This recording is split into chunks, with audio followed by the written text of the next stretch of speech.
चर्चा में आज हम NMT न्यूज़ की टीम अमरोहा के एक बहुत ही फेमस स्थान ईदगाह और मोहल्ले का नाम है इस्लाम नगर टावर के पास। तो हमारे सामने बहुत से मतदाता हैं। उसी बीच में हमें MLC परवेज़ अली साहब मिल गए, जो यहाँ के प्रत्याशी हैं माननीय महबूब अली साहब, उनके साहबजादे हैं। इसी संबंध में हम उनसे कुछ सवाल करते हैं। MLC साहब, आपका चुनाव कैसा चल रहा है? आपका बहुत बहुत शुक्रिया।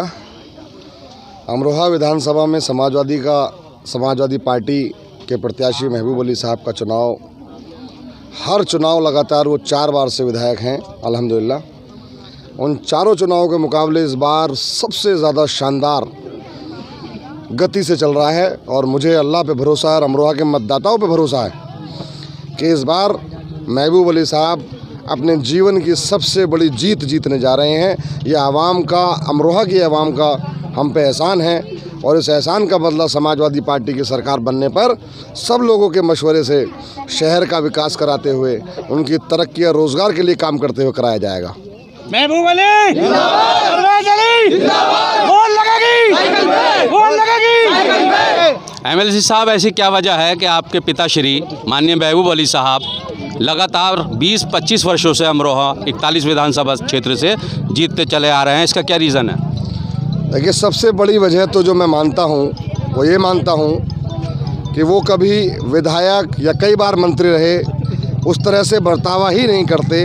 अपनी विधानसभा में वो किसी के ताऊ हैं, किसी के चचा हैं, किसी के बेटे हैं, किसी के भाई हैं। कोई भी आदमी अमरोहा विधानसभा का आप ढूंढिए, 99% लोगों पर उनका मोबाइल नंबर है, 99% लोग उनसे आसानी से मिल सकते हैं, अपना काम करा सकते हैं। चाहे शहर के सबसे बड़े आदमी हों या शहर के सबसे छोटे आदमी हों, कोई आदमी अपने घर बुलाना चाहे, अच्छाई में बुराई में, वो अगर किसी के यहाँ अच्छे कर्म हो रहा हो, शादी ब्याह, या किसी के यहाँ कोई दुख हो जाए और वो खबर कर दे तो महबूब अली साहब वहाँ खड़े मिलते हैं। मैं वहाँ खड़ा मिलता हूँ। मुझे लगता है कि अमरोहा विधानसभा महबूब अली साहब का परिवार है। ये परिवार लगातार 4 बार से जिता रहा है और मुझे लगता है कि ये परिवार इस बार भी रिकॉर्ड मतों से चुनाव जिताएगा। परवेज़ भैया हाजी महबूब अली। MLC साहब, यदि आपकी सरकार बनी, यानी गठबंधन की सरकार बनी, तो अमरोहा में विकास के लिए सबसे पहली प्राथमिकता माननीय महबूब अली साहब की किस विकास के रूप में होगी? देखिए, वैसे तो यहाँ विकास बहुत कराया